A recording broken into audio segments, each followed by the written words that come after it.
Hello and welcome to Stroke Talks, everyone. I am Sybil. I am the lady here behind Stroke Talks, and Stroke Talks is a community within my Mamas and Coffee brand. As you see, Mamas and Coffee t-shirt here.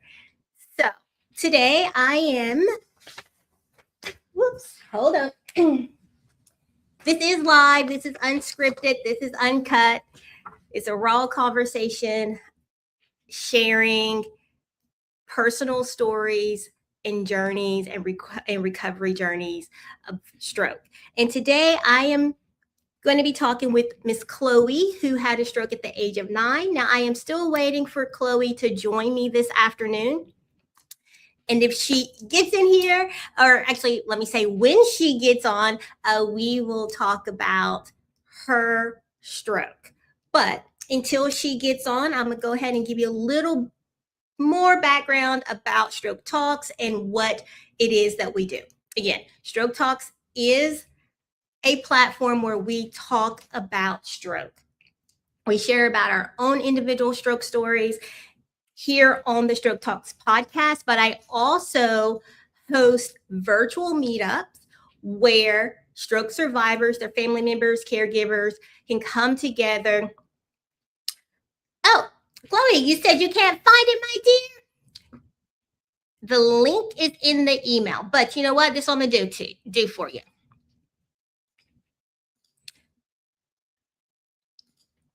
Chloe, I am going to drop this link right here in the comments. That will give you access to this live. Now, no one else try to get in this live, okay? Because this is just for Chloe. So Chloe, go ahead and click that link. You'll pop up on the back end of the video, and then I will add you to the screen. So go ahead, click that link that I just shared there, and then you will come on in. But yes, you got it. Hey, you know what, folks? Here at Stroke Talks, everything I do under Mamas and Coffee is live. It is unfiltered. It is unscripted. It is real life. Okay, so again, I am Sybil Jones. I had a stroke on April 17th, 2021 at a party. It was at my husband's going away party. We are a military family, and we were preparing to move from Northern Virginia to San Diego, California. We were there having a good time. I was talking, just doing what I do. And things took a turn. And I've shared my story many of times. So if you go to the YouTube channel, you will see my story there as well on the website at mamasandcoffee.com under Stroke Talks. Because today is all about Chloe. But like I said, as we wait for her to get on, I'm just going to ramble on because I'm a rambler. But over the years, it's been 5 years for me now, I have held a lot of my pain, a lot of my anger, a lot of my fears. I've held those in to myself because I didn't want to make other people uncomfortable. I didn't want to feel like I was burdening everyone else by just talking about how I was feeling and about my experience. And so that is partially why I decided to start Stroke Talks, because I'm like, hey, you know what? As stroke survivors, we want to share our stories. We need to share our stories to bring awareness. But we also need a space where we can talk with one another and have people who understand us. I talk to my husband all day about how I'm feeling. I know he cares, but he can't fully relate to how I am feeling. So Stroke Talks, the groups, all that got started. And look, we can go ahead. I don't have to keep rambling because we have Chloe. Hey, girl. Hi, how are you? Good. How are you? Good. I could not find it. I was freaking out. I was like, where is it? Hey, what did I say at the end of my email? It was in the link, but it kept on kicking me out at first, and I was just like, is this the right link? And no, not if that's the link. But what Oh. the very I won't say the very end, because the very end was the instructions, but the last statement I made, I don't remember. I was like, girl, just come. My only rule here at Stroke Talks is to be yourself. Okay. So So, we roll with it. We roll with it. Any interruptions, any technical issues, we just roll with it, girl. We just roll with it. So I no longer have to ramble on about myself. I want Chloe to share her story with you because because I have everyone submit just a little brief bio about themselves before I contact them. And then we do a little preliminary interview. So when I first read her story, she said that she had a stroke at the age of 9. I thought it was a typo. I was like, this is a typo. Then when we had our first call, we got to talking and she said she was 9 and it was because we talked on your birthday or the day before your birthday. Yeah, the day before my birthday. And she was turning 23 and y'all, Chloe, I got off that call and I cried because all I could think about, I was like, Chloe is the same age as my children. And I could just thinking about that phone call that your parents received. Because at 9 years old, we're not thinking about our children or anyone at the age of 9 having a stroke, but it does happen. So I'm going to stop talking. I'm going to let Miss Chloe tell you her story. So, sorry for crying. Memories. It's okay. It's okay. It's okay. We cry here. We cuss here. We let all the emotions out.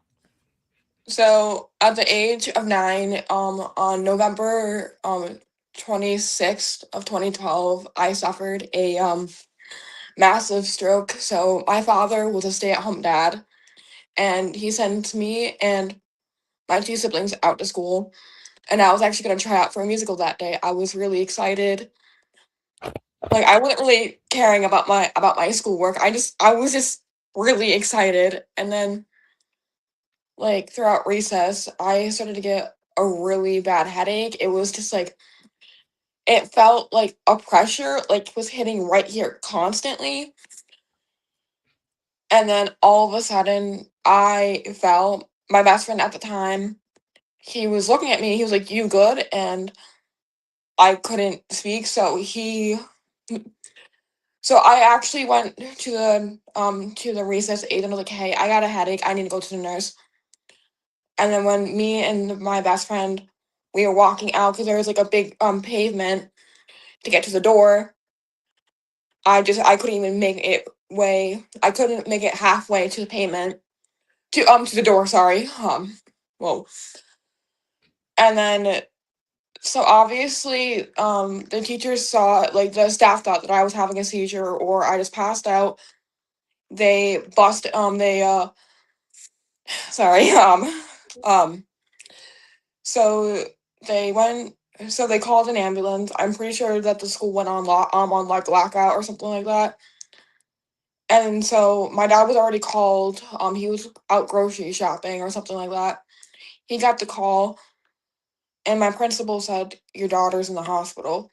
So my dad rushed to the hospital. He's like, "What's going on with my kid?" Like, and so I don't really remember because because like I said, I was so young. I was very young, and I was like, she's fine. Like, we're doing everything we can, and then so they put a catheter in me, and then he texted my mom, "Chloe's fine," but they put a catheter in her. So my mom, being being a cop in New York City, she was like, "Oh no, she's not fine." Because originally she thought I probably cracked my head or something like that. But when she heard those words, like when she saw that text message, it was her and her police friend or whatever, like they parkooled together, and then she looked at her friend. She was like, "So and so, please let me drive." And her friend was like, "I'm not gonna let you drive. I don't want us to get into an accident." So then my mom got there. I was just delirious. I didn't know who I was. I kept on calling, I kept on saying my sister's name instead of me. And then the nurse accused my parents of, they said that I was high. They said that I was not overdosing, but I was on drugs. And my mom believe it or not, was a narcotics detective. And my mom looked at her. She goes, if she was high, wouldn't her high be coming off by now? Because it was like maybe like 4 or 5 hours in. And then they did one more test, an MRI, and the doctors walked in with like with literal tears, because I was just, I'm not trying to be cocky, but I was a baby. I was an itty bitty baby. Yes, you're 9 years old. And And then why, Chloe, if you don't mind me asking, like, what, and if you know this or if you remember, why did they think drugs? Like, why was that? personally, I don't know. They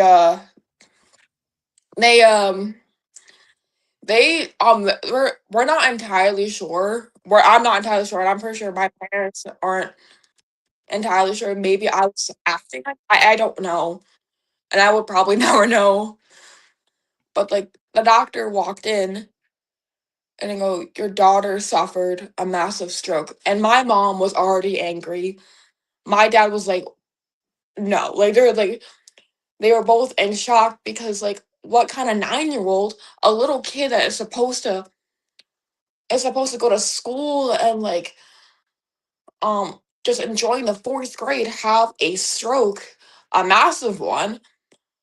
And my mom was very angry, because if they checked it sooner, they would have if they would have caught it earlier, that like my brain wouldn't be severely damaged, and I could have been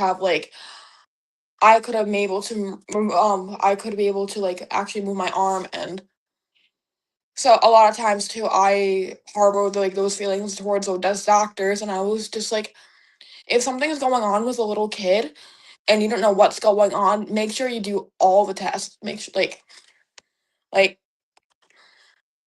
it was when I woke up a week later, I didn't remember no one. I didn't remember my mom, and I couldn't remember my dad. It was all I remember. I was like, huh, why can I move half my body? I was surprised I didn't freak out. I was like, this is weird.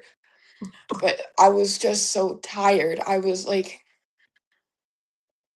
and then like it was more, and then like the physical therapy, and then the speech therapy, and all that stuff. And I'm just like, I look, and when I got to public schooling, I realized I was not like everybody else, and I wanted to be. And then like, when I got to middle school and high school, it gotten a lot worse. It gotten a lot worse, because kids can be very mean, very cruel. Oh, Yes. But can I back up real quick, yeah. Chloe, on something you said about the response time of the doctors when you were in the hospital? Because Yes. that is something very important for all of those who are watching. It is important that if you suspect, even if you don't know for sure, but if you are suspecting that someone is having a stroke, that you get them medical care quickly. And there is a window of time that doctors, especially if it's an ischemic stroke. Yeah. Mm-hmm. Was it an ischemic stroke, or did he have Yes. a cardiac stroke? It was an ischemic. Actually, when I was in the hospital, because I went to like two separate facilities, the hospital and the rehab center, like that was drilled into my head, fast, or like be fast, like face, arm, speech, and time, or balance, eyes, face, uh arm, speech, and time. And that was drilled into my head after that, like just make sure, like if I feel those symptoms again. And it it was scary. I'm just like, I'm 9. I'm supposed to be like watching TV and playing outside, not like being in a hospital bed, or like being in a wheelchair, like getting drilled in my head about what to do if it happens again. And that terrifies me. Like, I'm terrified of having children, because I'm afraid that that might happen to them. Or if they have a headache, I'm going to be drilling that into their heads too. And that's terrifying. And my mom told me, like, because there was no strokes on my dad's side and no strokes on my mom's side. And I'm just like, what if it happens to my kids? Or like, what happens if it happens to my boyfriend? And like, because unfortunately, I drilled that into my boyfriend's head too. I'm so afraid that something's gonna happen to me, and yet again, and like, yes, I joke about it. I make fun of myself, but I am terrified half the time. I am terrified. Well, and that is something, and that's why I try to share as many people's stories as possible, because I think for our family and friends, they love us, but they fail to realize that there is an internal fear of, oh, could this happen to me again? Could this happen to a loved one? And at the age of 9, like, you're not thinking, it's like, oh, you have a 9-year-old, you're a 9-year-old kid living your best life. I'm assuming you had no medical issues, no concerns, nothing. Nothing. We did find out, because I had my stroke in November. We found out, I think, like early, like I think in January. In that January, I had a hole in my heart, and so I was like, oh, that. So, and my mom like looked at the doctor, and she was like, "Are you sure?" And then the doctor goes, "Yeah," because I just remember, because I was supposed to be like released like that month, and the doctor was like, "We got to check her heart because like a lot of times too like strokes don't really happen in the brain; it happens like in the heart too." And then so they checked my heart, and I was in the ultrasound room watching, I don't know, fucking, oh, sorry, Thomas the Tank Engine, just like, having a good time. And I was like, oh, Thomas the Tank Engine? Hell yeah. And then, I, like, and then my sister was there and I was playing with my sister. And then they were talking and then my parents had to sit me down and they go, you're gonna have to get another surgery. And I was crying. I was like, no more, I'm done with surgery. I don't want to deal with it anymore. And then they go, I know, baby, but you have to do it. And then I found out it was a heart surgery, and I was like, oh. So I made a video. It was from my DT. It was like a little game, not a Game Boy, but like a DSi or something like that. And I made a video, and I was like, I'm scared. And I don't know where the DSi went, but like I talked about like how scared I was, and then I woke up at 4 a.m. and I was like, oh, this sucks. And then I went to the same hospital where I got my brain surgery done, and they put me under. 4 hours later, I just had a there was a big like there was a big band-aid, like a plastic band-aid on my thigh, and then it was just covered in blood. And I was like, okay, so that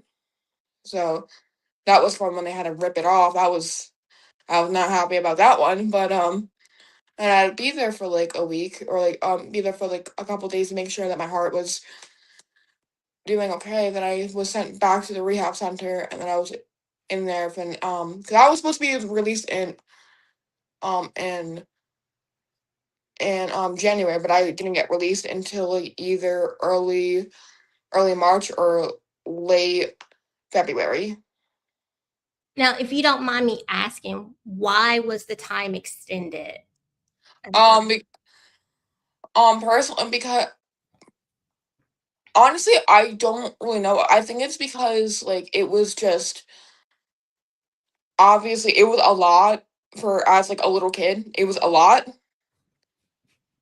And I think like the doctors wanted to make sure that, I didn't go home and suffer another stroke or suffer like a heart attack or or like a heart, but because there was like huge heart murmur. It was about like this big or something like that, like upper in my left chamber.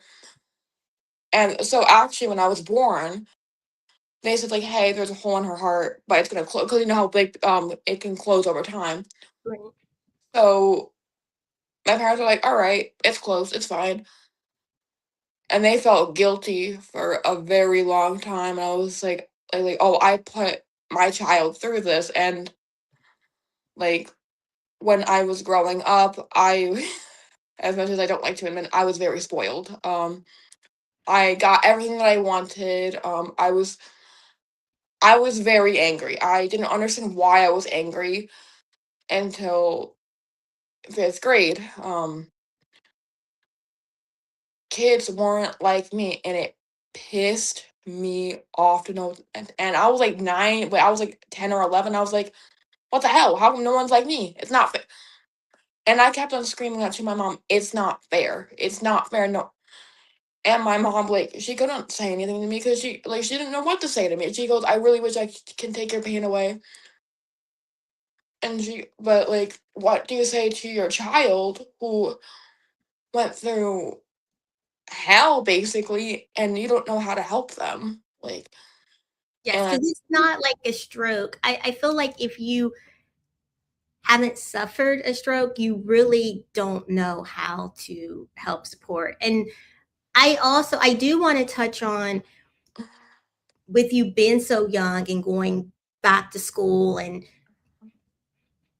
fitting in again. But before we do that, I do want to say this. I have to say this piece. So you can support Stroke Talks by buying a coffee. So buymeacoffee.com/Stroke Talks. Everything that I do with Stroke Talks is funded by me personally. So to help me be able to bring more stories and offer more virtual because the virtual events are private. They're via Zoom. Anyone can sign up and join, but they are free.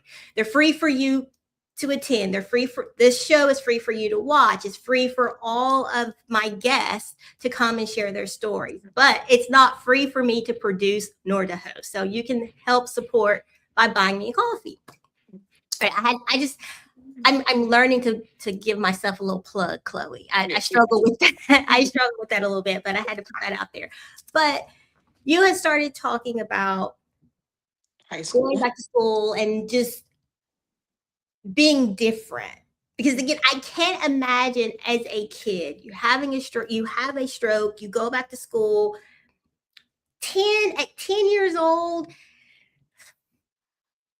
It's been a long time since I was 10. Right. And it's been a while for my kid because my kids are your age.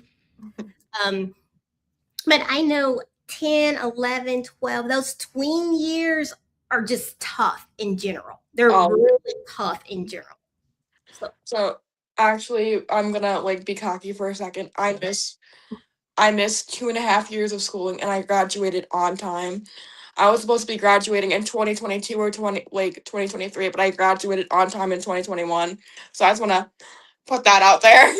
Yes, go ahead, girl. Go ahead. Look, pat yourself on the back. Yes. Hey, and folks, y'all watching, go ahead and drop some hearts for Chloe on that, because look, I am proud of you. I'm proud of you, because go ahead. Y'all show her some love for that, because and look, you can be as cocky as you want up here. No, because like my mom told me. And let me just say, it's not being cocky. It's just you saying, hey. Like, I graduated. Yes. So what my mom told me, like I was maybe like 13 or 14 years old, like, hey, you might be in your brother's class. And I looked at her and I go, oh, hell no. And I worked extra hard, and I graduated in top, like not only I graduated with honors. And I did that. Like, no. And like kids were picking on me regardless. Like, I was about to change schools. That's how badly it was. It got to the point where I didn't want to go to school anymore. And I'm just like, okay, I'm gonna show off a little bit. I'm gonna show off. I'm gonna get like 80s, and I mean, I'm not really an A+ student. I'm not gonna be valedictorian, but like I want to prove to them that I can graduate on time, and I did.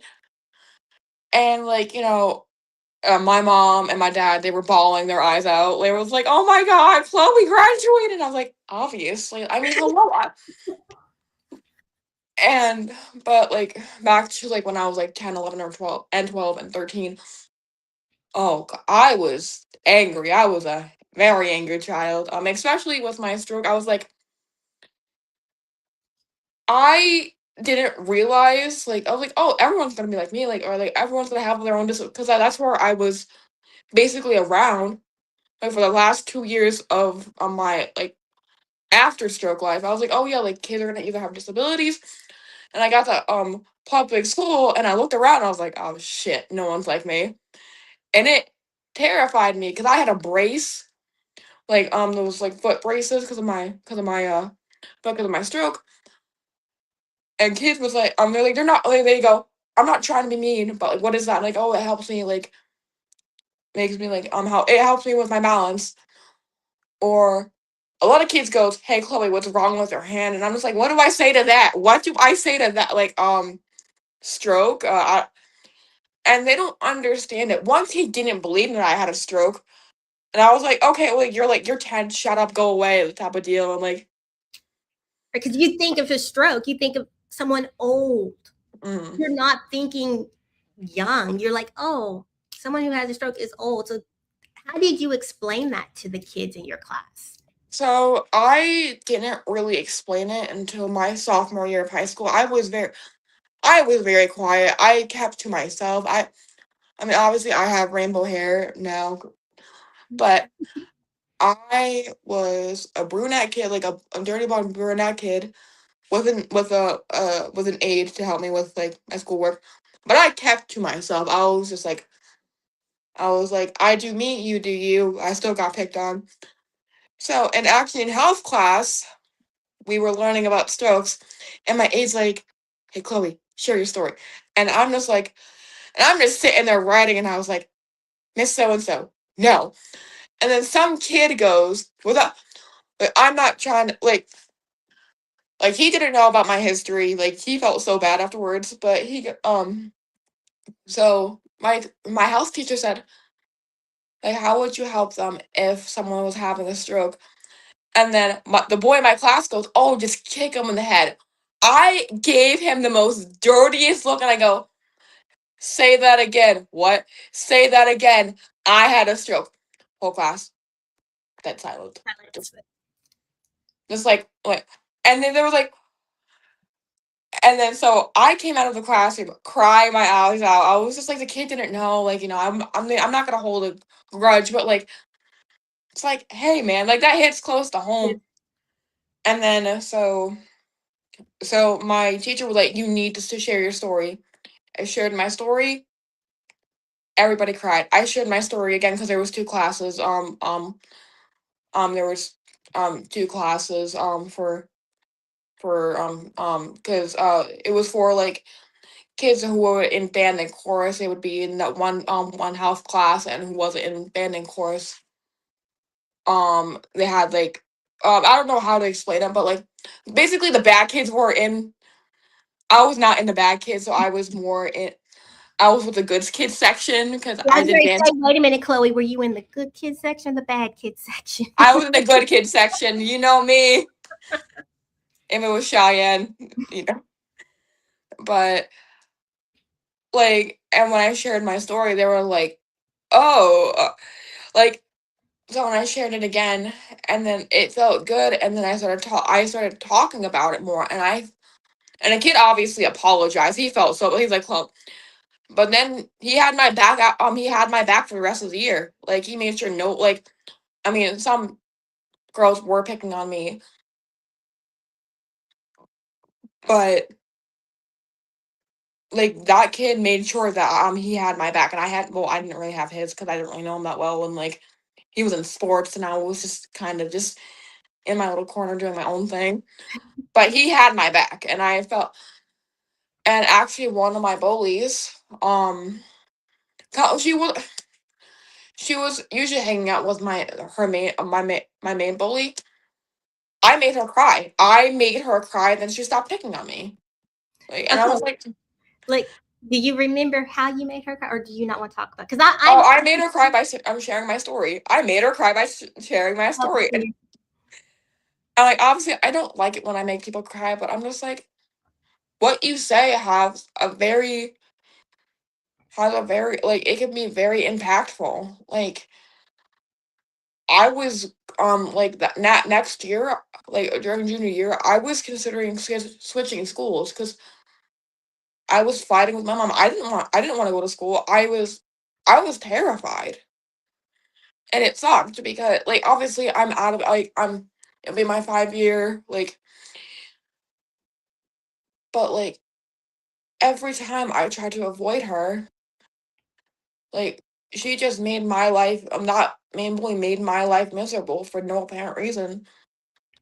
It like I'll never know why, but like overall, and then though like but like during junior year, a lot of kids started sticking up for me. Like, cause like obviously like there are some days where I just burst out and I was just like, "Girl, leave me the fuck alone. I haven't done anything to you."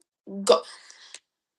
Or it was just like more like I was more quiet, and then I already had depression, and um and also I have self harm during my ninth grade year because I had no friends as well. I self harmed, and because I was like, no one is like me, and no one will care if I'm gone, and And that yeah. no, Chloe, I am glad that you are here. I am glad that you are here sharing your story. And I think that with bullies, and this is, you know, with stroke and beyond stroke, I just feel like when you're dealing with people or just very mean people for and they're attacking you for no reason, that they have an inward problem with themselves. Yeah, like And yeah. Sorry, I'm just no, trying to no, wet my tears. no, you're fine. You are fine. But did you there's a couple of questions I want to go back Okay. to, but I also want to touch on um, mental health. Mm. So I'll let you choose which one you want to talk about first. Of how you dealt with mental your mental health after stroke. You was talking about self harm and freshman Yeah, yeah, but also with your recovery because you are naturally a I'm looking at my notes. You're naturally a righty, but your left side was affected by your stroke, correct? my right side was right. My left. This is my left. Oh, sorry. I'm just like, oh, how No, that's why I'm like, wait a minute. I'm looking. I'm like we're opposite screens here. So so I was originally a righty. Like I like, and then like when I woke up, I was like, how come I can't move my right hand? I do it. I do everything with this hand. No, like I was, and then I had to learn how to do it with my left, and it was difficult. Like right. Oh, don't get me started. I like my handwriting is very pretty. I will tell you that one. But then like people can tell that I used to be a righty because this way how like if I'm baking something because I bake, or if I'm like doing something with my left hand, and like one of my friends goes like, "Oh, you hold that awkwardly," and I go, "Well, Derek, if you didn't have a stroke and it affected your dominant side, you would be holding like that too." I'm sorry. I'm sorry for You're laughing. good. You're good. Like no, I get it. One time I was writing with my left hand with my left hand, and then and he was a genius. He was like he was a year ahead of me. He was a valid. Well, no, he was a salutatorian. He goes, "Oh, Chloe, I didn't know that you were a lefty." And I looked at him and I go, "I ain't got no choice, pal. I ain't got no choice." I'm sorry. Okay, look. Let me give my disclaimer here. Let me just give my disclaimer. Mhm. See, from I'm sorry. I'm sorry. You're From good. You're good. It's very funny. from from one stroke survivor to another, or as I say, strokey, right? Like we laugh at these things. Exactly. And like people like look at me with in constant like it's either like they feel bad for me or they just like give me like the most like weirdest look, and I go, listen, if you had a stroke you would understand, okay? Like, you're not part of the stroke club. Get out of here. Like, Right, right. You're not in this club. I mean, yeah. but you ain't in this club. Get out. Go away. Go away. But yeah, it was like it was difficult. I learned about it so my mom she loved my mom. She was like I could not say I can't in this household. I can't, like, it's bad. Like, especially when I was like in school. I'm like, Mom, I can't do this, and my mom goes, Yes, you can. And I go, But Mom, I'm disabled. I don't care. You're doing it. And so like within a month's time after I woke up from my coma, I was writing with my left hand. Like, I was grabbing stuff with my left hand. I was like, wait, I gotta make sure. Sorry. I was basically functioning everything with my left hand without my right hand's help, and it was difficult at first. It was very difficult. Um, it was very difficult at first, but then I was like, but then my dad, ugh, my dad, he goes, How cool is that? And I go, What do you mean? 'Cause I was grumpy. I was mad in the world, and I was mad about my stroke. And he goes, Chloe, you taught yourself how to do everything with your left hand with a month's time. Like, give yourself a break. And I was like, mind you, I was 10 or 11. I'm like, Okay, Dad. And then I just went off and I went to go play or something like that. But it was like, it is kind of cool. I was like, I learned everything like when I was 9. And I had to learn how to walk. I had to learn how to talk again. And like, walking, that was a fun journey. That was a fun journey with that one.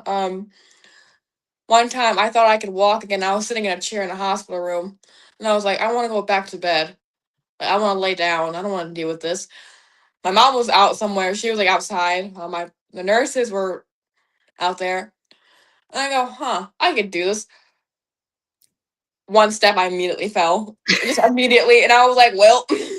You're like, not yet. I'm not there yet. But I got So that one step in. yeah, and then so it actually happened. I really wish I can thank my therapists.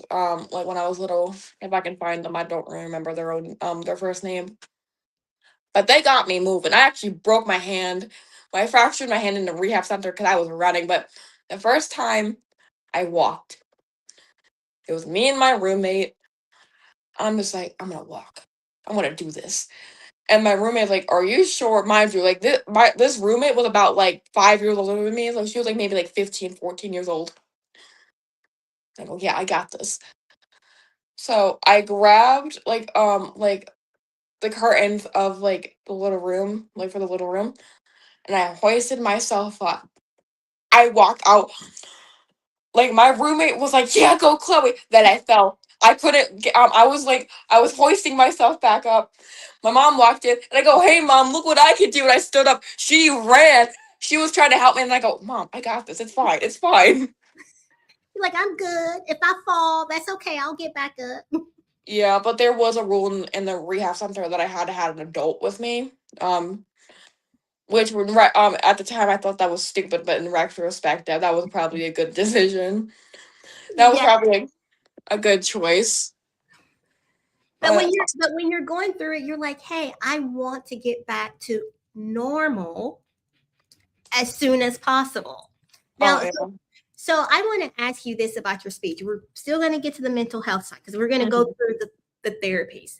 With Okay. your speech, was your speech affect? Because listening to you right now, and this Mhm. is something I hear all the time, and it drives me fat dookie crazy. Oh, but you don't sound like you had a stroke. Oh my God. Someone told me I look too pretty to have a stroke, or I look too pretty to be disabled, and I was like, what? Like, someone told me that, like, it was on a first date or something, and this guy goes, no, we were doing something, and this guy goes, You're too pretty to be disabled. I'm just like, what? But basically, I couldn't really. So I don't remember exactly. I'm pretty sure my sister is still in the comments. But I didn't really want to talk. My favorite word was no. So like like every time like my mom was like, "What you wanted to like? You want to do an exercise?" No. No. Okay, so And is your sister Cheyenne? no, Brandy. Brand. Cheyenne's my best friend. Hi, Cheyenne. Oh, see, I'm reading the comment now. I see Brandy saying, "Thank you for helping my sister get her story out there." So, Brandy, did Chloe say no to you a lot? If Brandy's still watching, yeah. That look, you got away with it then. You could say no. You could say I no guess. to your parents. You could get away with it then. Oh yeah, no, I was spoiled rotten. Like, if like, and also they made me these flashcards. So I'm just sitting there, just like, this is like, and but I said them obviously, but I was like, this is stupid. And then they go, Chloe, look, your favorite word, and I screamed out, no. Oh, that was a. You know what? I am really laughing about this, and I want to do an interview where I bring on several stroke survivors to share their story at once, and I'm thinking about doing one for our first words after our stroke. So you said yours was no. No, Um, my first word was hello. but your favorite was no. We'll go with favorite word after stroke. No. Your first word was hello, but we'll go with favorite being no. I interviewed another stroke survivor a few weeks ago from Australia, and his first word and his favorite word was fuck. I was like, wait, what? That's I my was favorite word like, too. okay. I'm like, that is kind of my favorite word. I try not to say it too much. I always just say I'm married to a sailor and cuss like a sailor sometimes. It's Yeah. We have to do an episode of our first and favorite words post stroke. oh yeah. Yeah, because I didn't really want to do anything, and I'm just like, and I figured, because like they were, because my speech therapist was like, no, no, and I was like, oh, and I was like, okay, and so my mom goes, do you want to do something, or like, do you want to like do this specific exercise? No, and then my mom had to keep a straight face from laughing because like, little me was like so serious, and you're gonna have to do it, but I said no. Like, no. And did you have any slur speech at Yeah. all? You did. Yes. Yeah. So I had aphasia as well.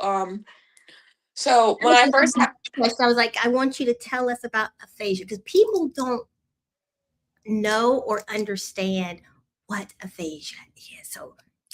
so to me, it's basically like a communicational disorder. That's what I think it is. You can't always say the word, and like sometimes, I mean, my friends like they laugh at me, and I laugh along, but it does hurt a little bit. But I don't tell them about it because like because now I have a stroke. Like at first I had a stroke, and like I don't really want to explain it to them. Like 'cause sometimes I can't figure out the right word to say, or like figure out like the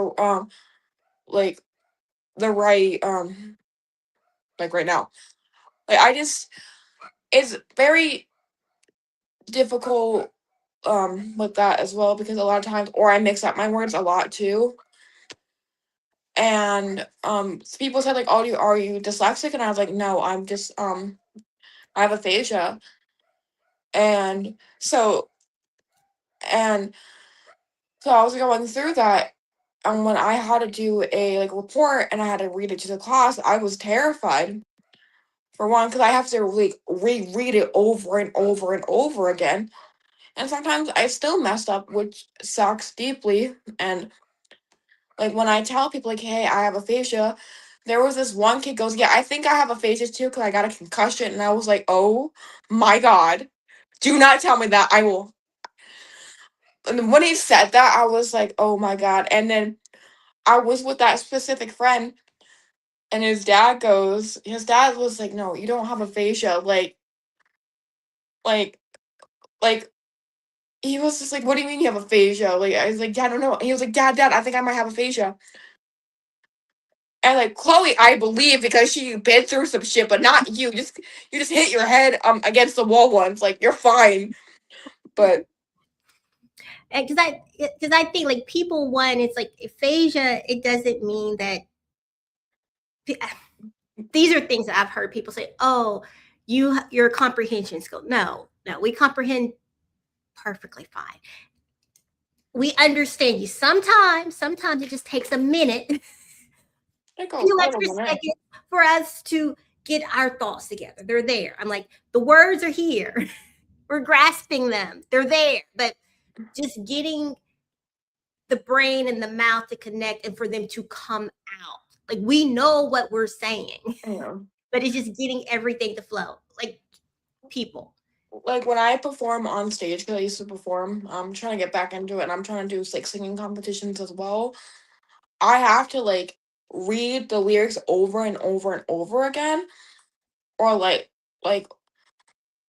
read the lines over. I mean, yeah, you're supposed to do that to perform to the play, but a lot of times, like, I'm so scared that I'm gonna mess up, and so I haven't performed since last year. But like, and I want to get into public speaking. I want to share my stories and more because I want to make sure that like I knew of a girl that had a stroke in the womb, so I just want to make sure that people are well aware that like at the age of 9 someone can have a stroke or in their elderly years, because it doesn't happen often, but it happens. And like again with that, like because I had I mean like yeah, my mom was my role model growing up, so was my dad, but like I had no one to like relate with, like because like there was no interpretation on TV. I mean like yeah, there was able-bodied characters in a wheelchair, but there was not a specific person. I mean, I shouldn't sound selfish, but like who actually dealt with the stroke. Like I want a TV show that yeah, it can revolve around a stroke, but like with like day-to-day life, like about like what their challenges are, like and I like and I like like we need an actor for it. I will be that actor. I will be that actor. Like I don't want no able-bodied characters portraying disabled people, because that's wrong. To me, that is wrong. And I say that loud and proud. You should not like I get it, like that's their job, but it's it's weird. It's disrespectful towards other community, like the autism community or the cerebral palsy community or my community, like our community with our strokes. But like don't look at us and feel pity. Look at us and just be like, oh yeah, that chick is cool. I like her. Now like oh she's like she won't get it because she's kind of slow. I had people people tell other people that about me, and I'm like, no, I understand you. I understand you perfectly loud and clear. Yeah, it might take me like maybe like 2 seconds to get it, but I will get it. And oh, sorry, I went on that one.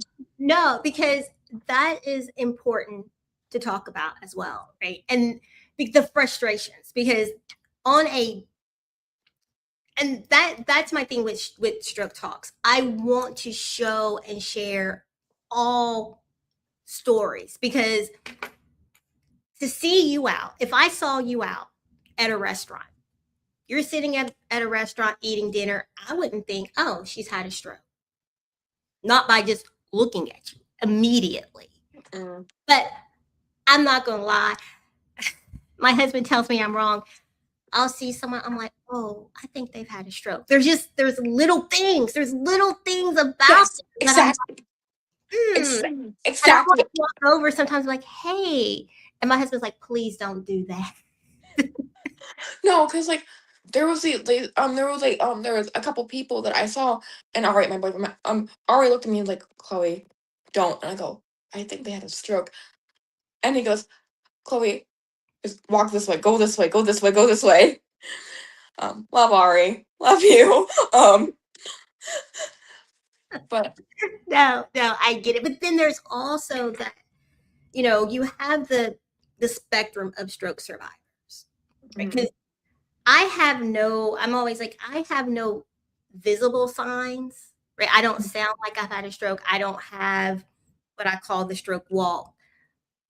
I have complete movement of my entire body, but I have no feeling to the left side of my body.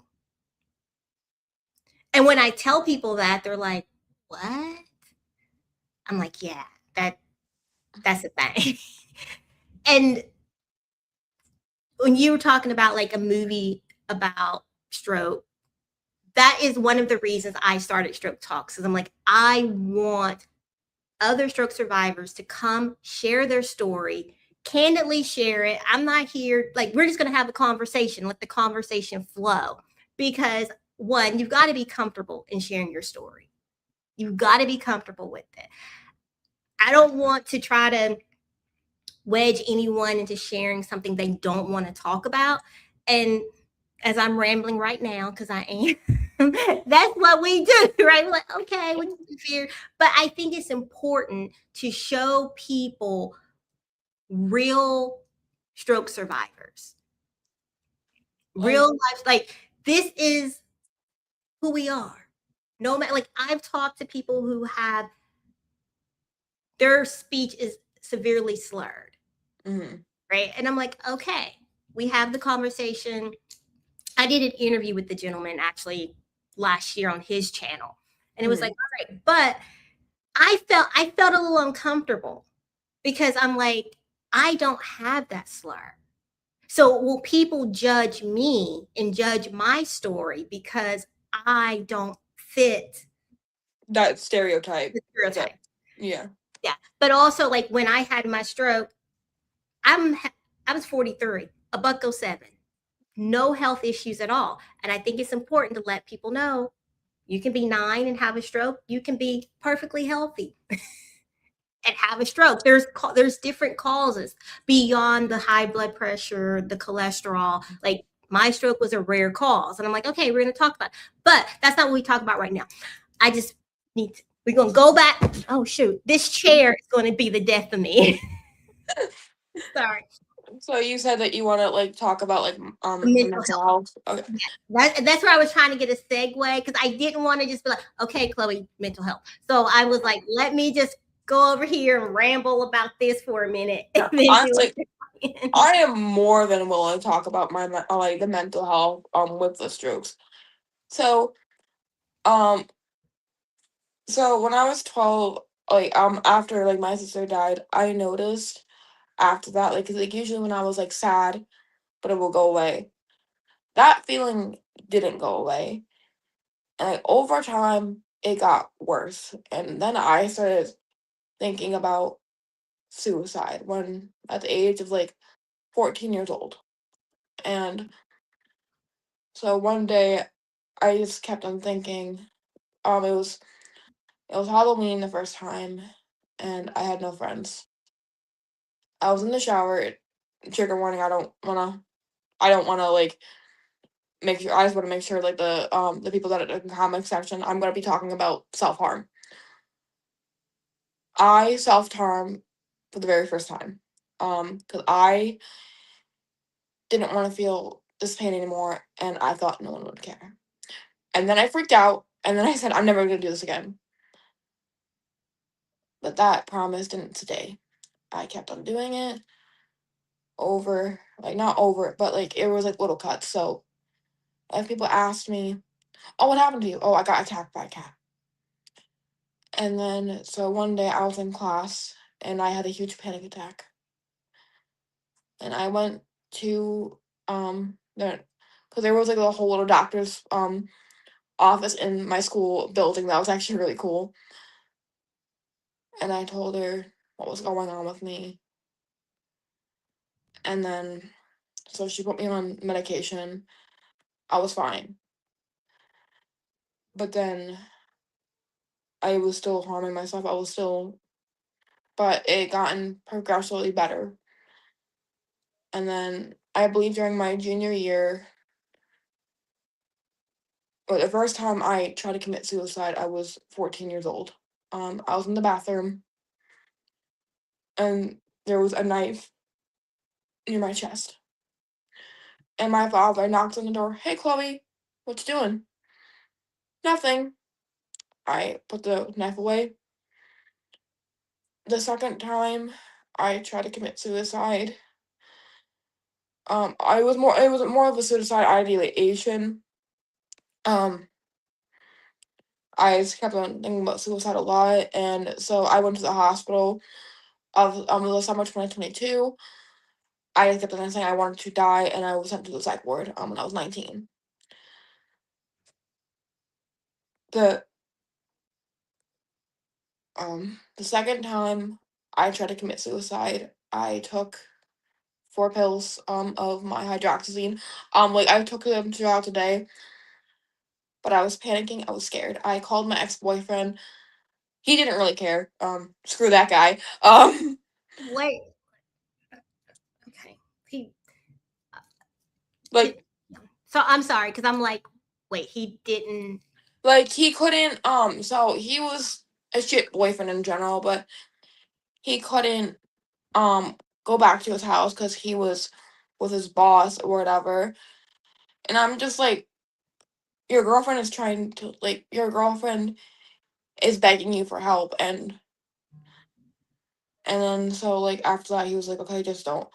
And his parents were upstairs, and I didn't want to let them know because they thought of me as a person that needed to be saved. That's a whole other context that I don't want to get into. I hate them dearly, especially his mother. No. Wait. But so he brought me to the hospital, but I was going in and out of psych wards after my dad passed away in 2023. Um, but and this past January, I self-harmed again. I self-harmed, and my boyfriend, he walked in and he was horrified. And I felt guilty. Um I didn't want to go to the hospital then because I was so scared. But Ari grabbed my hand and he goes, I'm never gonna stop loving you because of your problems. Just because you have these problems, I'm not gonna walk away from you. And then some stuff happened to me. I don't want to disclose, but some stuff did happen to me. Um and I think 2 weeks after my birthday or a week after my birthday, I got really drunk and I kept on saying that I wanted to die and I'm gonna go kill myself. So Ari packed up my stuff and he goes, we're gonna take you to the hospital. I thought he was going to leave me, and he told me no, I'm not gonna leave you. Like he made sure that I was he made sure that I was okay. And Oh, go ahead. Sorry. Go ahead. so after that, like he was nervous about me getting out because I also got diagnosed with a bunch of other stuff in 2023, like BPD, like borderline personality disorder, depression, like moonshine, all the works. And so when I got out, I was on different medication, but like now I mean I'm still depressed, but I'm more happy. Like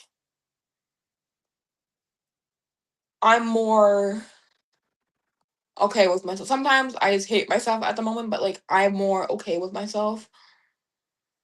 Um, but yeah, but what was your question? Oh, No, I was going to ask you, are you seeing a mental yeah, health yes, therapist?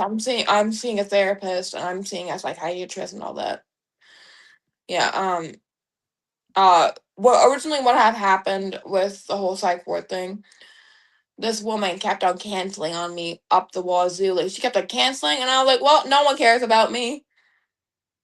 And Ari goes, I care about you, Chloe. I love you, Chloe. And I was like, no, no, like, and I had that mentality for a very long time. Like, at the beginning of me and Ari's relationship, like, before that in September, October, I was drinking heavily. I was really sad. I was, and then, and then one of my friends says, like, Chloe, you gotta get your shit together. And, like, I got kicked out of a bar once, and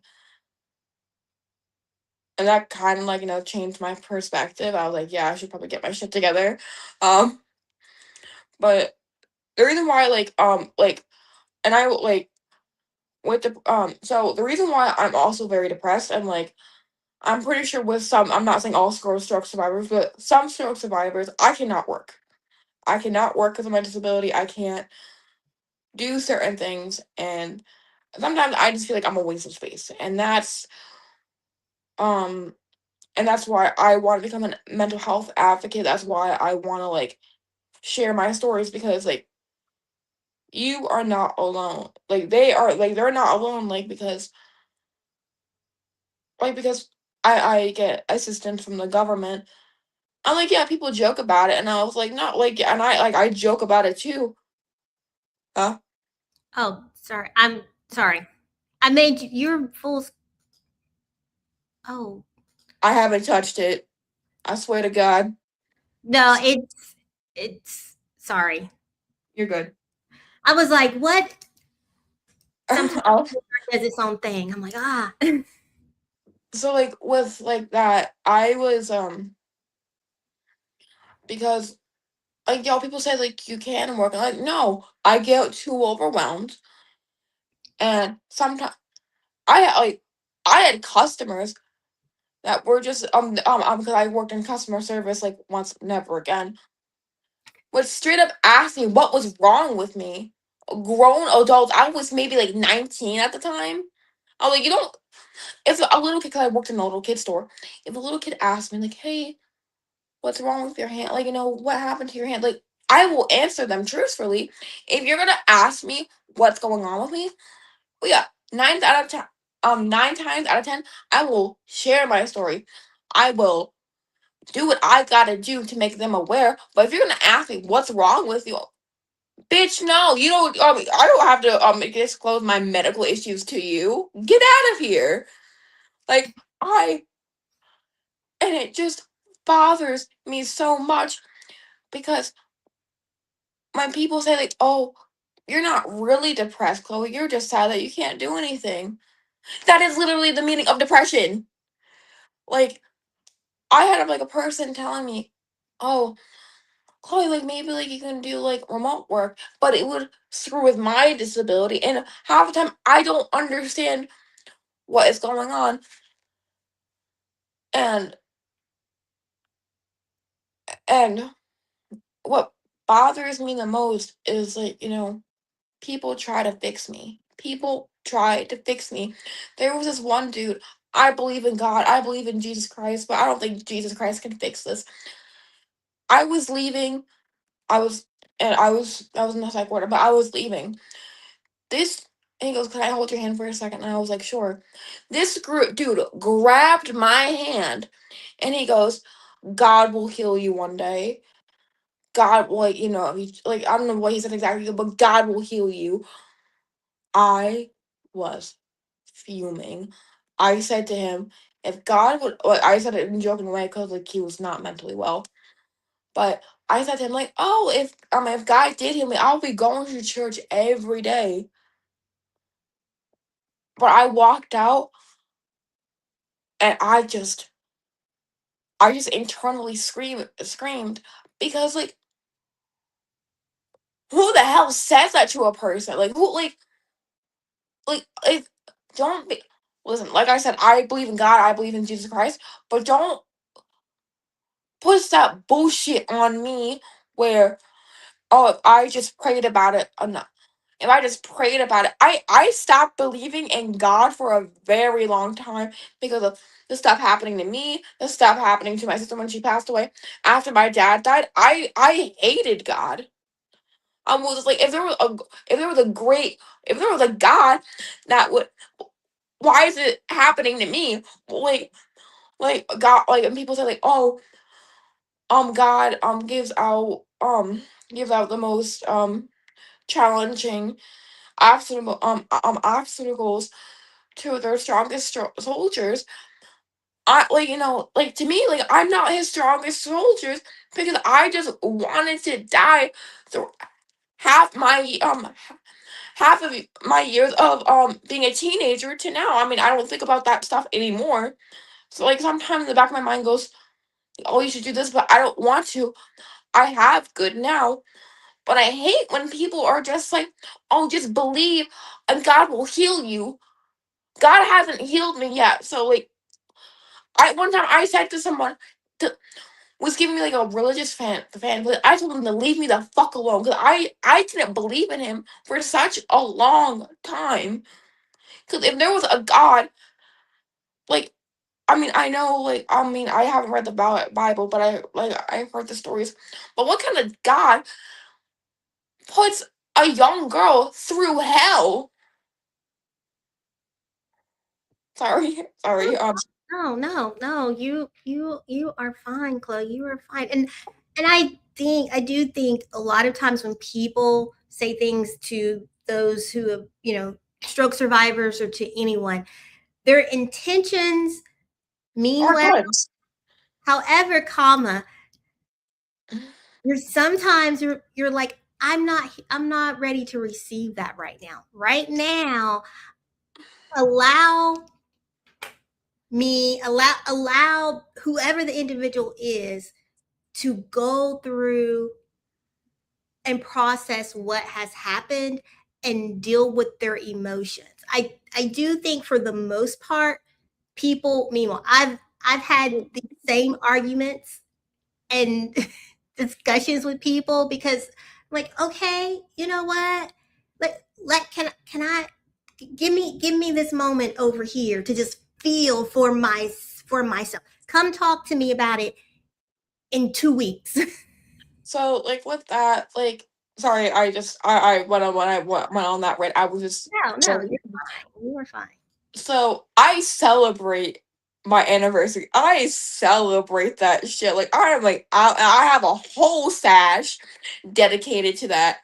Like that day is basically my second birthday to me. I get cake. I get like I celebrate it more than my actual birthday because like like yeah, Girl, 'cause it changed my life. Not, but I got in so with us talking. I have an opportunity to share my story, but I celebrate not because like, oh, I want people to feel bad for me. Like, oh, cause I overcame this huge obstacle that not a lot of people would ever be the same, or that. And when I was at the bar once, so some people were like, I was celebrating it, and I was loud, proud. And then there was this dude, this elderly gentleman. He goes like, "Oh, it's your birthday," and I showed him my sash, and I go, and he's like, "Ain't no way, ain't no way," and he bought me a drink. I got a lot of free drinks that night. But then, but then, a couple college girls. I was in so we were all waiting in the bathroom, and the girls wanted to see my sign because, like, people, like I said, people were buying me drinks, like, and so I showed them my sash, and I went to the bathroom, and then they started to make fun of me. They started to make fun of me behind when I was in the bathroom, and so they said like, "Oh, I had my gallbladder removed. Should I get a sash for that?" Like, and they were just generally making fun of me. They left. I came out. I was sobbing my eyes out. One of my friends and I kid you not. Believe me if you don't want to. Like, I came out of the bathroom. My sash was in my purse. I was crying. And she was like, "Honey, like, where's your sash?" And I go, "I took it off. These girls are making fun of me." And the mother was a breast cancer survivor. And she was like, "Oh, hell no. No one's gonna make fun of another survivor like that. Actually, earlier that night, she gave me a hug. She's like, "I love the fact that you're celebrating. I love the fact that like." So I walked out. My boyfriend saw me crying my eyes out, and he was like, "What happened? Are you okay?" Like, and he thought the boys were making fun of me, and he realized like, oh, there were a bunch of girls. So he was like, but his sister actually pushed him out of the way. She was like, "What happened? Like, who do I need to fight?" She's like, I got this. You can't go fight them, but I sure can. And so that woman, love her. I love her to death. She's so sweet. Um, like she was like, "Okay, I'm going to jail. I'm going to jail." Because those three girls kept on looking at me, and then they were like, "No, wear your sash louder and proud, oh." And then my boyfriend said, like, "Oh, they're just probably getting jealous because you were getting free drinks," and I Mhm. got, and so obviously like the bouncer had to get involved because I'm not saying like it was a huge fight, but like It was starting to get a little rowdy. yeah, oh yeah, some words were said. But it felt nice because the whole bar had my back, and those three girls left, and I'm just like, yeah, and I think they didn't come back. I think they're because like, from a person who didn't have a stroke. Yeah, you people said like, oh, it's a little bit weird, and I would like try like I'm gonna be morbid, but imagine if there was a cancer survivor and they're going through a remission, and then like and they celebrate it every year. Would you find that weird? No, not like because like I'm not saying like stroke patients um um get like special treatment and stuff like that, but like I said, I'm not like discouraging like with cancer patients because like they're going through hell as well. Like they like and they're also great. Like they're also fighters too. We're all like with like illnesses, we're all fighters. But like first of all, like let me live like this is how I do it. This is me. This is me. Like and if because like I don't want to be sad the day of my anniversary. I don't because every year for the first couple years I was really sad about my stroke anniversary. I hate, but now I just think it's a big celebration. And Like, and I think with stroke, it's not talked about as much oh as cancer survivors. Like you hear a lot, you hear about heart attacks, you hear about these things, but you don't really hear about stroke yeah, as much. yeah, like that's why I was not trying to make fun of like the whole cancer community. I was not. I No, was no, not at all. um. But I told them, and I was just like, think of like like if someone's going through a remission and like that year anniversary is like that 1 year anniversary is coming up. Like There's you wouldn't find that weird. Like, and I oh, would find that weird too. Like I wouldn't find that weird. I would think that's awesome. I would think that's amazing. oh, you're celebrating, but I also think there's this ideal that is still within the world that strokes only happen to older people. So to see and hear a young person saying, yeah, I'm a stroke survivor, there's an automatic like, no, you're What? not. Like, what? Uh-uh. Because they're thinking, oh, my great grandma, my grandpa. That's what they're thinking. That is the vision they have. But I Uh, want to go back to the mental health yes. part real quick, and I'm not trying to harbor on it, but I Mm. do want people to know that, or at least I feel this way, and I'm thinking you feel this way too, that, and you can tell me if you disagree, but I think that after a stroke, doctors push physical therapy, occupational therapy, and speech therapy. And then mental health is way over here on the back end. And there are more stroke survivors who are dealing and struggling with mental health than we realize. Yeah, I definitely agree on you with that because like I love my parents, I really do, but they were so focused on getting me better with my speech and with my um and with my walking and like making sure that I can learn how to do everything basically with one-handed. A lot of times to like it also like I said, I'm not blaming anybody, but I don't think they realize like something happened to me so young, like oh like she won't be affected by it so much.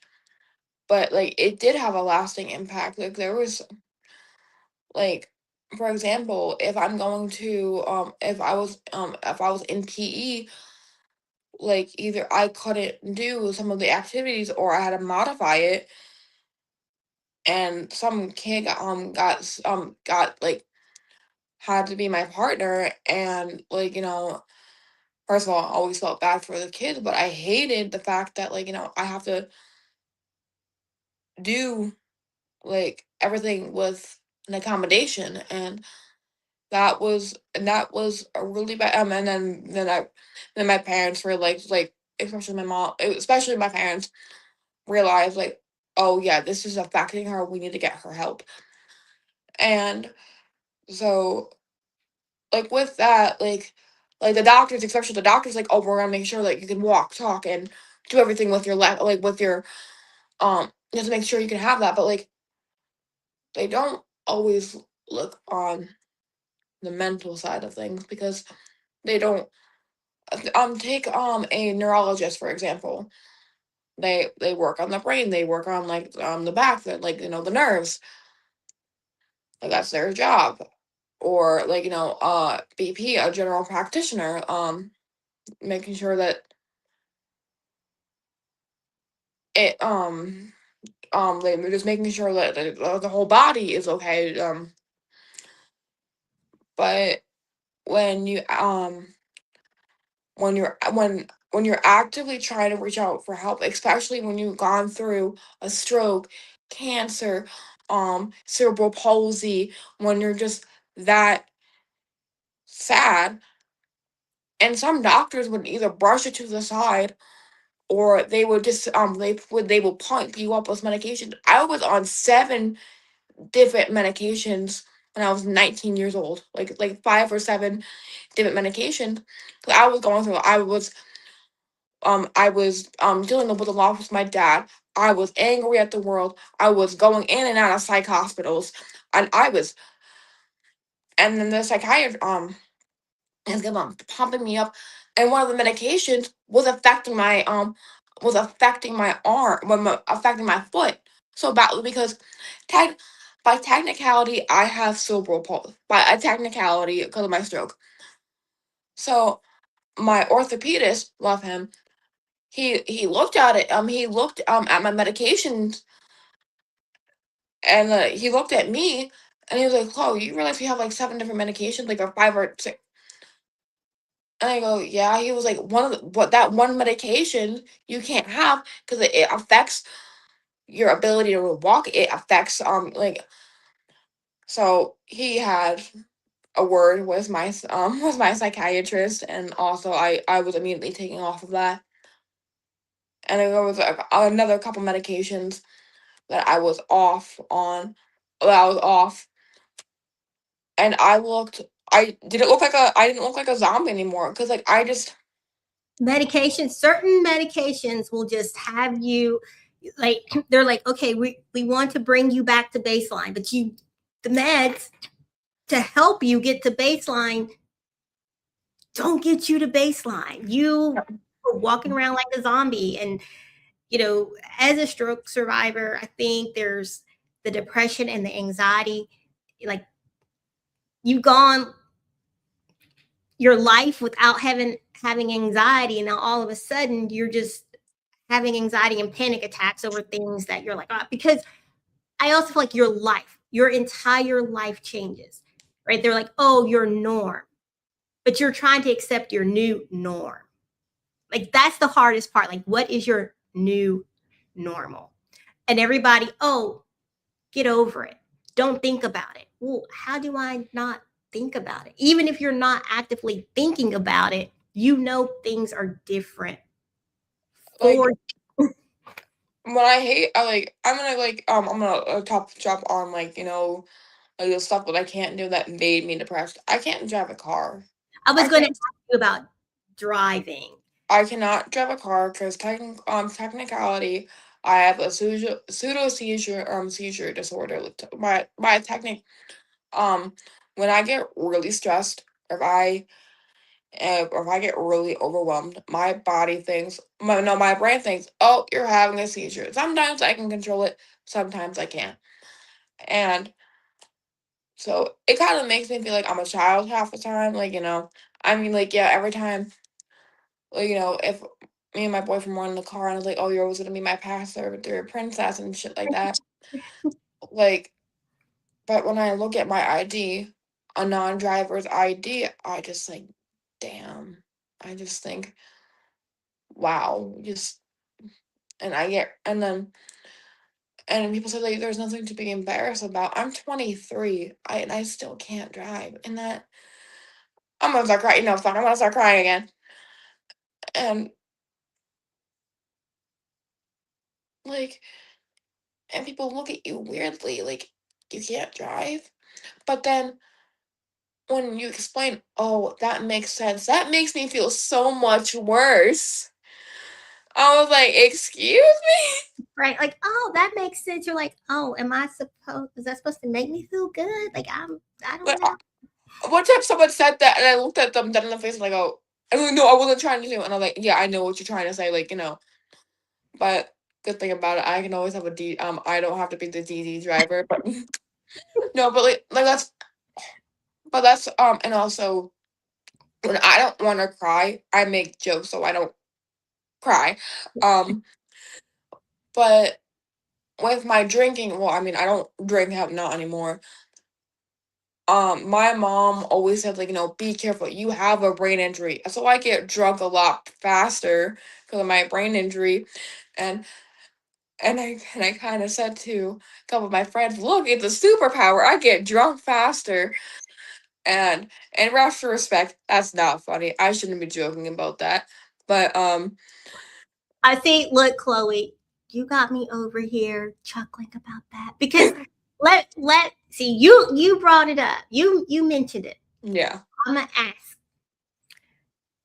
You're more well, no, that's not fair for me to ask you this question. No, you can listen. You can ask anything. I will most likely answer anything. Like, Well, no, because you had your stroke at 9. So mm, you didn't know what it felt like to have a drink. Because I was going to ask you, like, your baseline in the mornings. Because I tell people my baseline when I wake up, okay, I had my stroke at 43. I'm now 48. So, I've been drinking for a few years.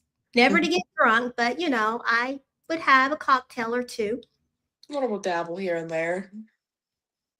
So I know what it feels like to, if I had three or because sometimes, I'd have more than one or two. So I know what it feels like to have a little buzz.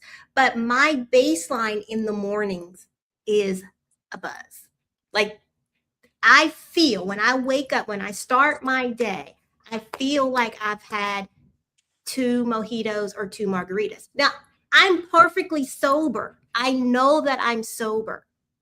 So now when I have a drink, one drink, I'm like, dang.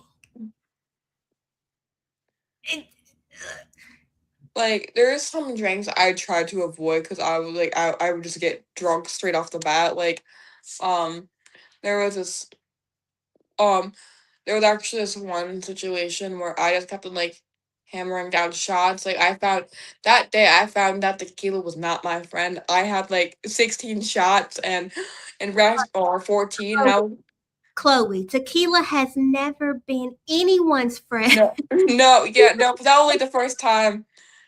And then Ari said to me, like, yeah, that I was reminded that tequila ain't my friend. No.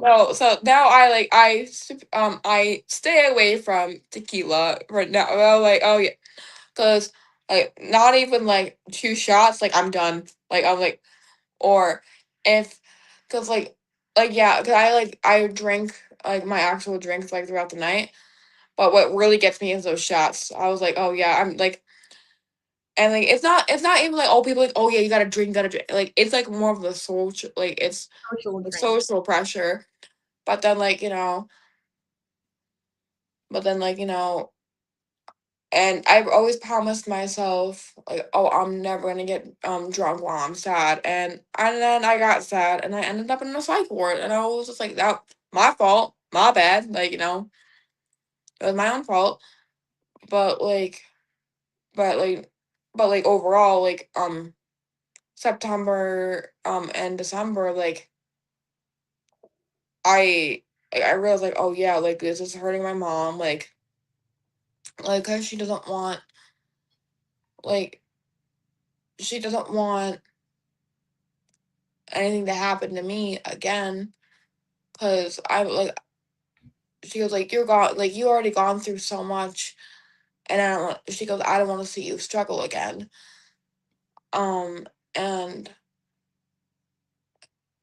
And no one, like, I mean, like, yeah, like my mom knew me like before my stroke, like my siblings knew me before my stroke. I like no one knows me past my stroke, but I was athletic. I was athletically gifted. I was a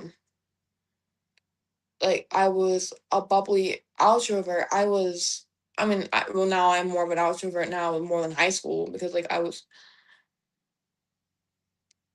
but and then when your world turns upside down, like I had I believe, like, I don't know if it's true or not, but I was I don't want to sound like a smarty pants, but I felt like I could have achieved a lot more if I didn't have my stroke. Maybe I would have gotten valedictorian, or if I went to study abroad, like with the Rotary program. It's where you study abroad, but I could do that. But then when I hear like, oh, Chloe, you can't, like, for example, I was when I was little, I couldn't be my parents found out about it. The school wouldn't let me play on the playground, and I didn't understand why. And obviously I said that to my parents, and then my parents were like, why is she not allowed to play on the playground? Like, oh, safety procedures. And then my parents were like, we didn't authorize that. You guys did. Right. That's And what I was about to ask. Did your parents tell the school not to nope. allow you to play? No, they just said be extra careful with me. They also said that there was this field day, and I was so excited because there was bouncy houses, and I was like, and like a 10-year-old kid, oh hell yeah, bouncy houses, hell yeah. They wouldn't let me on it, Wouldn't and let you. I complained to my parents again, whole thing, and then I think they took me to like a bouncy house like place afterwards, so I just got really sad. Um, but people think like, oh, they know what's best for me, and no, you don't. Like the only people that know what's best for me, like obviously when I was little, I couldn't really tell you what was best for me, but it was my parents. I and obviously my parents were like it was like an open trampoline. My parents like, yeah, you're not doing that. Like, I love you, Chloe, but you're not doing that. I don't want you to fall and break something like that. I mean, at the time, it sucked, but Right. They tell you like this sucks, but you understood. well, at the time I didn't. I was complaining to everybody loudly. I made it known that I was not happy with my parents' decision, but they were doing it to protect me. For until I was 14 years old, I was not allowed to go on the deep side of a pool. I was So embarrassed. I mean, I could kind of swim, but like I could swim, but like in retrospect, I get it. Okay, but wait a minute, you couldn't swim, so you had no business. I mean, I swam, but my parents were like a little overprotective. They were a little overprotective. They were, Okay. and like, and I remember it was just which, like I said, like, you know, in retrospect, my parents were trying to protect me. They were trying to make sure, and, you know, and now I'm an adult, and like, you know, I'm still living with my mom, but I'm hopefully moving out, in September or October, but, um, and I truly have to thank my mom, like, because she was just trying to, like, because she wanted me to be a normal kid, Mhm. because, like, you know, I was just, and like, and my mom saw, like, that I wanted to be a normal kid, but when she saw that I couldn't do some of the things that the kids were doing, like, you know, like, she would just say, F them, like, you know, don't, like, you know, don't worry about that, like, there was actually, I had this birthday party that I invited everybody and no one showed up. No one, No one showed up. I mean, I sent the invitations late, but it hurt, and I was in 7th grade, and and my dad owned a bowling alley at the time, and it was a half hour before, and I go, okay, they're gonna be a little bit late. Half hour after that, I was in my pretty blue dress and just turned 14, sobbing my eyes out. My brother walked in. I threw something at him. I'm like, "Get out of here, James!" Um, because he felt bad. Um, but I know they made like a pity. Because they decorated my locker because some girls just felt pity for me. Um, but that no, I know I just turned 13. Yeah, I just turned it. But I 13, 14, yeah, 13, and I just realized I was like, oh, I have no one, and that's like the moment I kind of stopped trying with school. I mean, I tried academically, but I didn't try to make friends after that. I was done. And my sister had a track meet, so we went to go see that, and but like I just noticed like people have these groups, and I wasn't part of that, and every time I tried to be part of that, they would look at me like I was like if I was like a baby, or like they would emphasize me, or they would talk slower, or they would, and I would try to like do like after school clubs. I would try to get into musicals, but like I did make one friend though. I'm still friends with him to this day, and he's great. I love him, and and when I tried again, I was in my junior year. I During half the day, I went to another school. I went to another building, so I had to be picked up by a bus, and it would be like a half hour, and I'll be in a different building. And I don't talk to the people anymore. All of them sucked. Just joking. We just kind of like grew apart. And I think that's like with adolescence, and this is more of, I think, as coming at it from a mom, just in general as a mom, for anyone who's watching this, this is me putting on my mom hat, that it's okay that your kids are no longer friends with people they talk to in middle school and high school, because you grow up, like you Yeah, grow up and you take different paths. But to add a disability, one that people don't don't understand. understand, like having a medical emergency for something that people Mhm. don't understand in general, and then something that, for what people do know about, it happens to old people. That throws a whole nother crazy monkey wrench into the equation. Yeah, it was like definitely like weird because like with my actually I'm gonna say it like actually and also I met people throughout like throughout my adult years. Like there's this um a girl Cheyenne, for example. Like I met her at a bar. But like we're friends because we both have the same passion. We both like singing. We both like Oh, so you gonna sing for me, Chloe? no.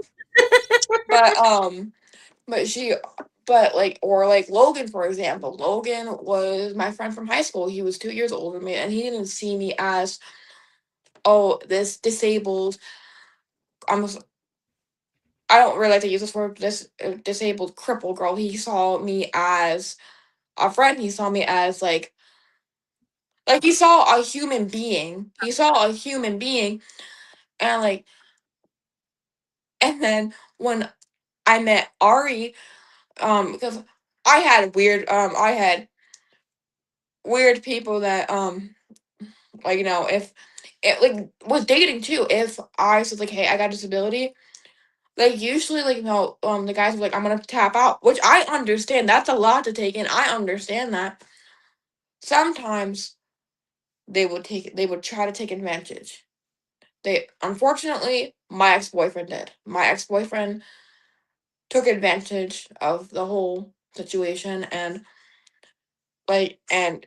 I had that mentality, no one ever will ever love me. So I stuck out with him, but then I realized I was like, I shouldn't have to put up with it because and when I finally broke up with him, it was just a weight lifted off my shoulder. And then when I met Ari,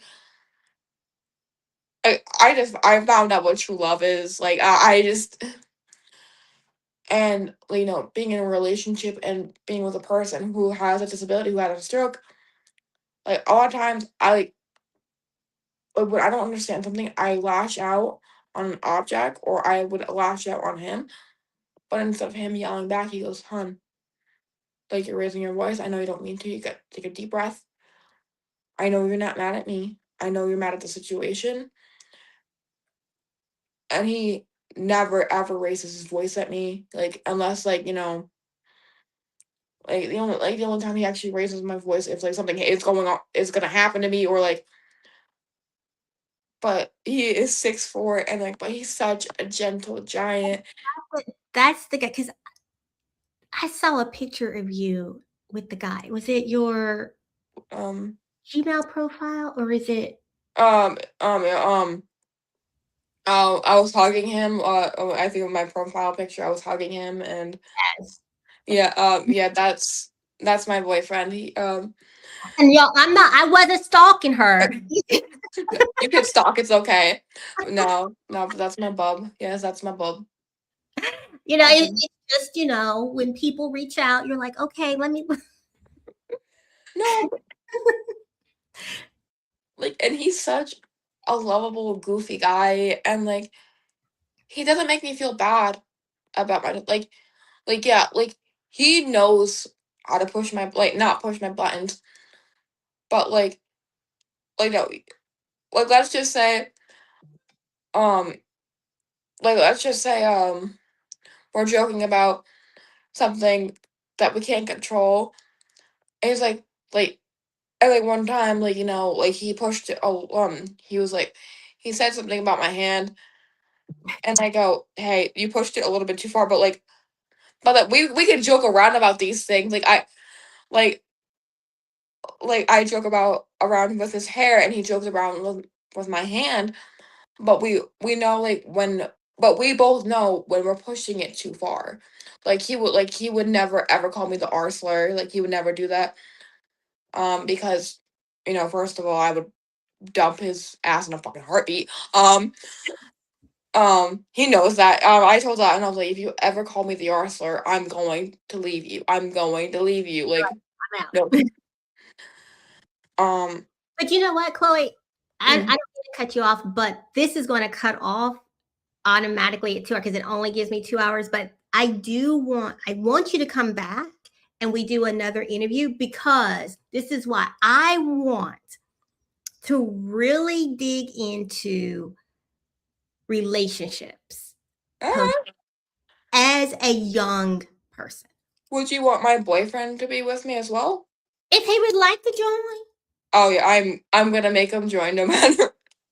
Because, I'm joking. He doesn't have to, but I'm gonna heavily suggest. But no, look, we will make him join, because this is something, and there's another lady that I have met. She's a little bit older, but she believe she met her boyfriend post stroke, or she knew him right before she had her stroke. And I think it's important to give people an ideal of navigating relationships, not just like me and my husband. We were married. We've been married for years when I had my stroke. And what does that look like versus for you? Like, you had your stroke before because you were 9. She was 9, people. But what does it look like dating as a no, seriously. I don't mean to laugh. I don't mean no, to you're good. It's funny. It's funny. I laugh.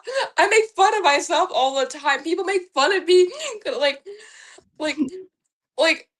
So one person goes, "Hey, Chloe, your arm's showing," and I went like that. Like I was like, "Okay, I'm gonna look like a dinosaur." I was a dinosaur last year because of my hand, like for Halloween. It's funny. It's okay. see, because we can laugh. We can laugh about ourselves. Because if you don't laugh, you're gonna cry. I'm with you. I crack jokes too to keep from crying sometimes. But sometimes I just have to cry. Just have to let the tears flow.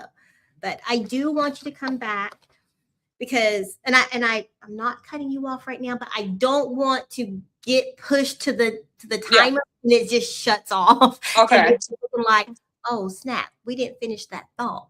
Okay. So, any questions for me? Is there any like questions in the comment sections that if they want me to answer, or? There are no questions, but there are comments. Did you see the comments? No, I have not. I saw my sister. Love her.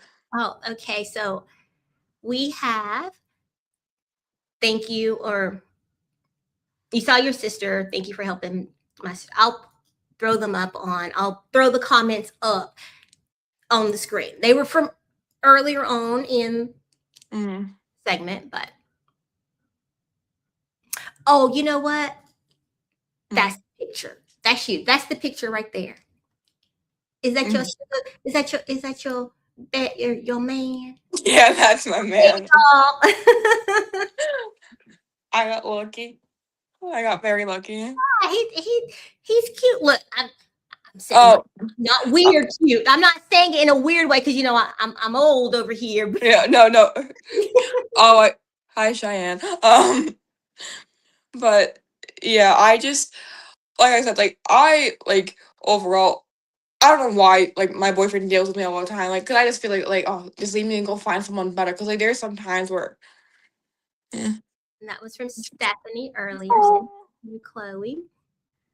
Like.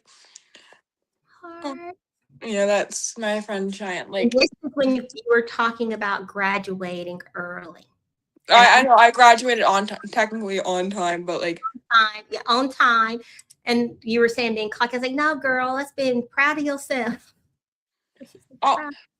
So what my parents told, my mom told me, they said to me, my mom said to me was like, Chloe, like there could be, from when you were talking about your mental health struggle.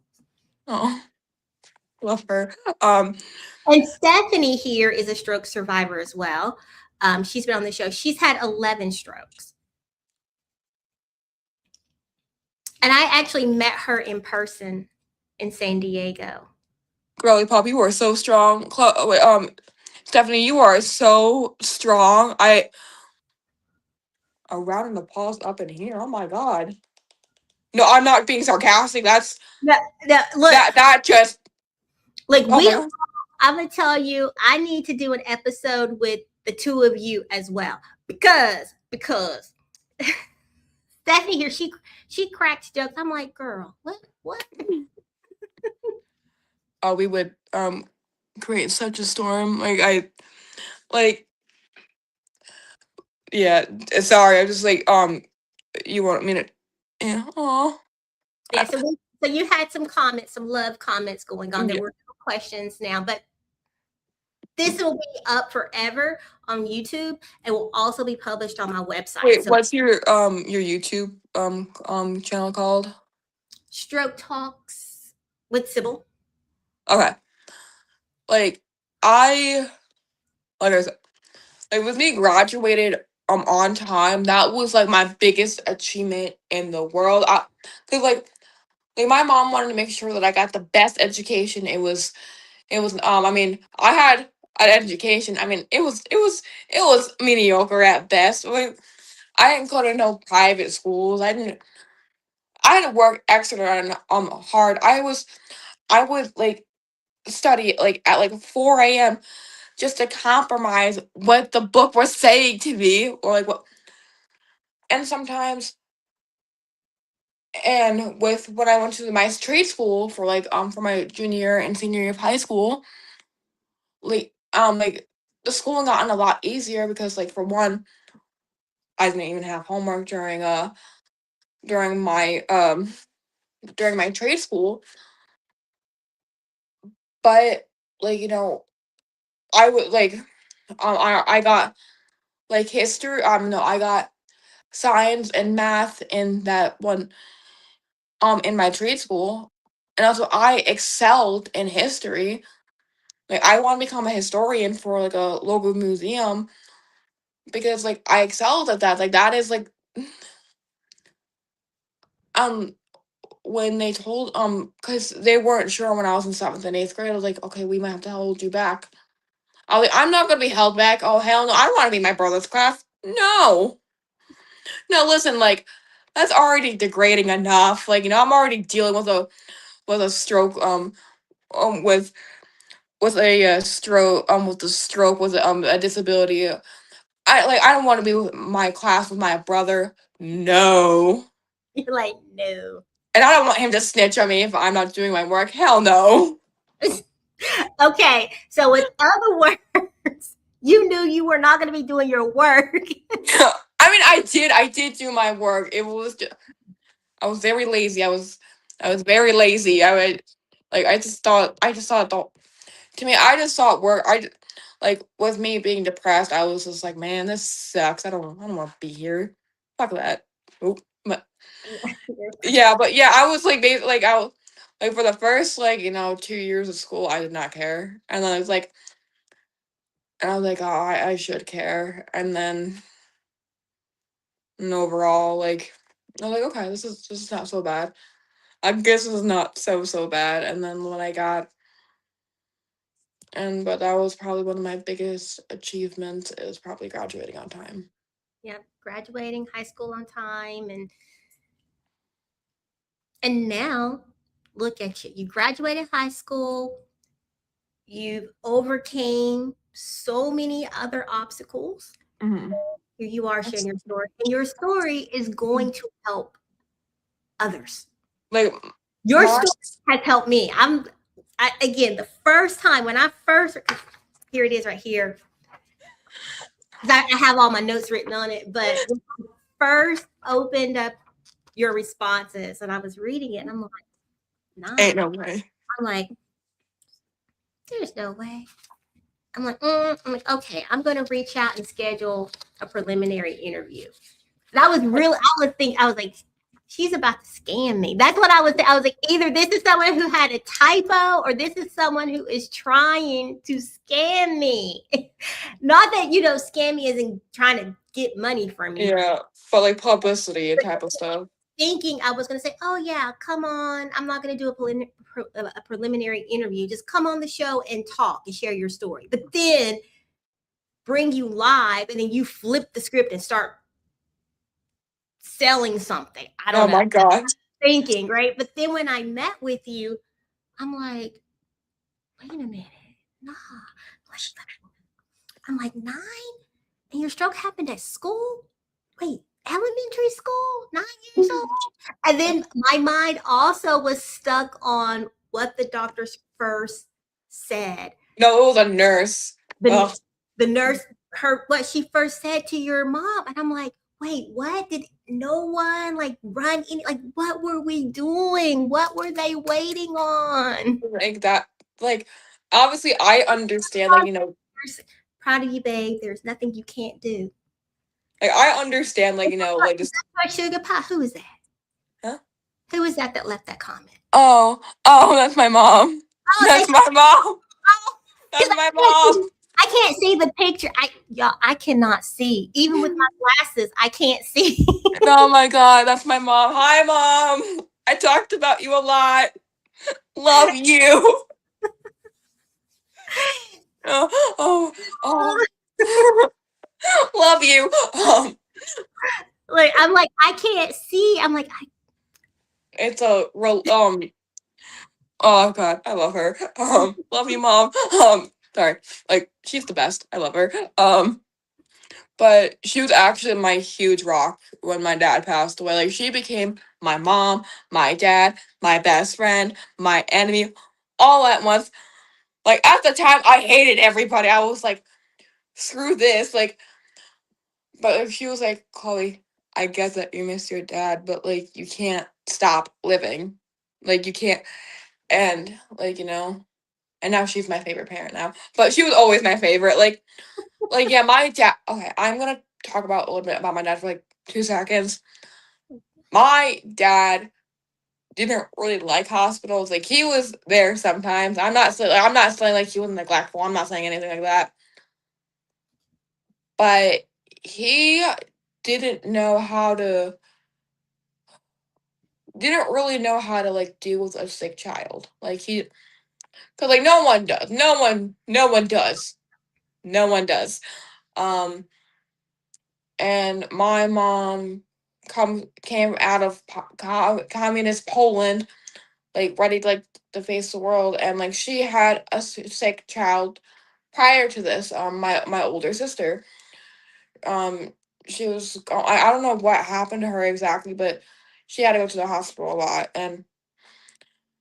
and with my mom, like, she goes, I'm gonna be there for my baby no matter what. And actually, one story, when I was going through when they were trying to figure out what was going on with me, I kept on crying for my mom. Every time she left the room, I cried, I yelled, I screamed.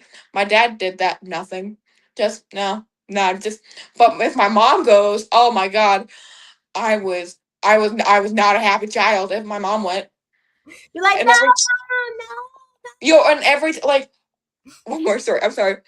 So my mom went to so I was never left alone at the rehab center.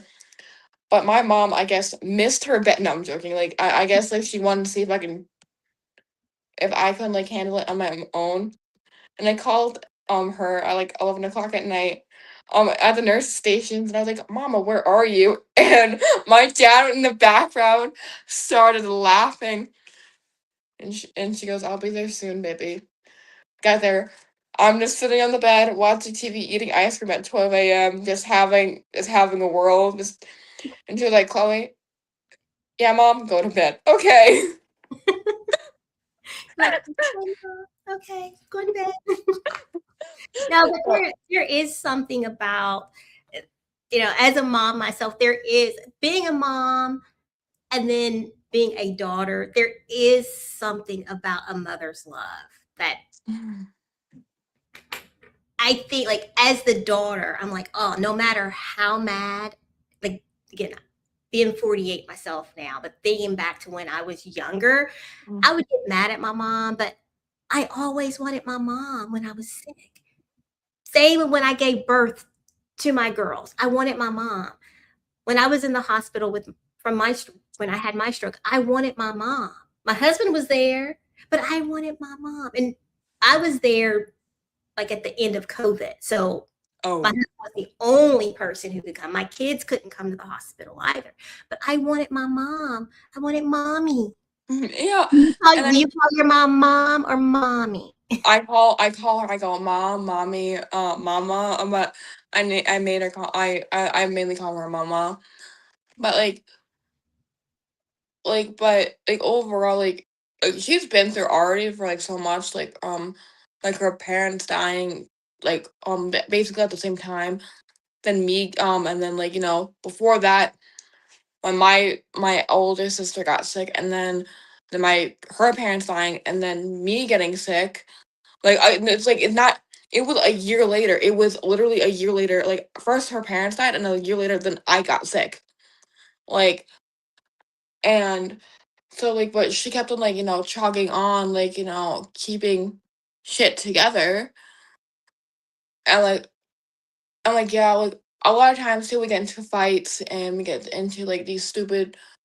There's times where I'm like, I'm gonna move out on my own, out of anger. Girl, look. But As we get it. of a child, well, my youngest is 20, my eldest is 21. I have a 21-year-old, 19 and 17. So they're your age, right? I'm looking at them like, girl, go ahead. You mad? Yeah, that's what my mom said. Okay, all right. My mom my mom was, I'll pack your shit right now, because but she goes, but no, but overall, she told me that nothing in this world will never make me stop loving you, and I was like, and so when I'm just like, oh, I'm gonna move out, I'm never gonna do this, that, and the other again, and she goes, Chloe, I love you, but you calm down, but she is my hero, she if I'm really sad and depressed, she's like, Chloe, get out of bed. You and I are doing something she's very old school, which I understand, but you're doing something when you like it or not. Get And dressed. We're getting out this house. We're gonna do something. yeah, and actually she suffered a stroke too. It was like a mini stroke. Yeah, so I mean, she can't say oh, we understand each other, because we can't say we understand each other, but but we try to always make sure we have an agreement with each other, like especially with politics as well, we are on a very opposite ends, but we love each other, and yeah, we would debate about politics and all that, but she'll never walk away from me, and I'll never walk away from her, and No, it's love. Chloe, this is about to cut off. It's at mm, 1 hour 57 minutes. Is going no, to automatically cut itself off, and I do not want it to cut you off in the okay, middle of saying anything. So I'm gonna just say this real quick. A mother's love is a mother's love. We may say we may fuss at y'all, but we love you, yeah, and I appreciate you for sharing your story here at Stroke Talks. And I want you to come back. Your boyfriend can join you, your mom can join you. I want you to come in on one of my panel interviews that I will be doing as well. And always know, Chloe, you have me, not stroke. Well, you have Stroke Talks, but you have Sybil Jones. That if you ever just want to talk, just, hey, shoot me an email. My phone number is in my email. I'm not going to say it right here live because oh yeah, I want I get everybody it, to I get it. People But are weird. yeah, people are weird. You'd be like, doggone it. Who is this? But thank you for sharing your story here at Stroke Talks. And for those who are viewing, go support Stroke Talks, buy me a coffee.